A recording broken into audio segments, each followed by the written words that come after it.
Assalamualaikum semua.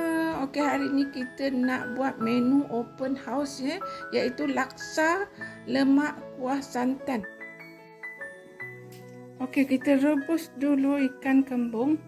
Ikan sardin pun boleh, ikan kembung pun boleh ya. Okey, kita ambil dia punya daging saja ya. Dia punya tulang-tulang ni kita tak perlukan. Ini saja kita ambil.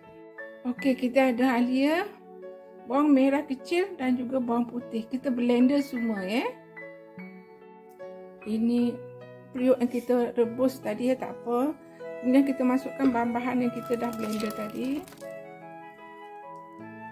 Bawang merah, bawang putih dan juga halia ya. Okey, kemudian masukkan ikan yang kita dah kopekkan tadi. Okey, kemudian kita masukkan daun kesum dan juga bunga kantan ya.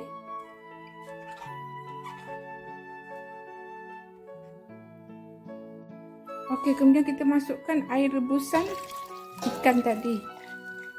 Habis masukkan semua. Masak hingga mendidih. Okey, dan juga sekeping ya, ini penting ya. Dia nak masam kan, kita guna asam keping. Okey, dah mendidih, kita letak sedikit serbuk perasa. Sikit je ya. Okey, dah rasa dia punya garam semua dah okey, barulah kita letakkan santan ya.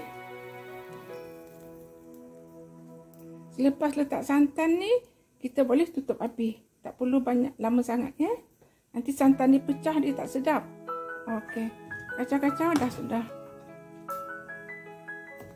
Santan ni lebih kurang 400 ml ya. Kira dua kotak santan kara yang kecil tu ya, 200 ml kita beli 2. Okey, sebab kita buat besar ya, kita buat banyak. Jom 400 ml santan kara. Okey, sekarang kita dah sediakan bahan-bahan ataupun ramuan-ramuan untuk sayur-sayurnya ya. Kita ada cili merah. Kalau tak pedas boleh tambah ya. Ni ada daun kesum, bunga kantan, kacang. Ni semua tak payah masak ya. Telur je lah kita masak.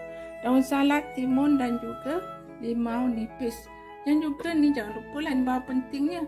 Ini adalah laksa basah ya. Dan ini kuah dia yang kita dah masak terlebih dahulu tadi.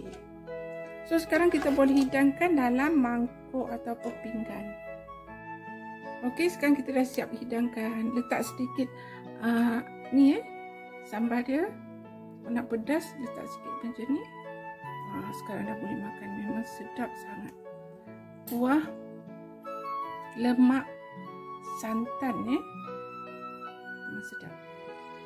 Okey, so terima kasih kerana menonton. Selamat mencuba ya.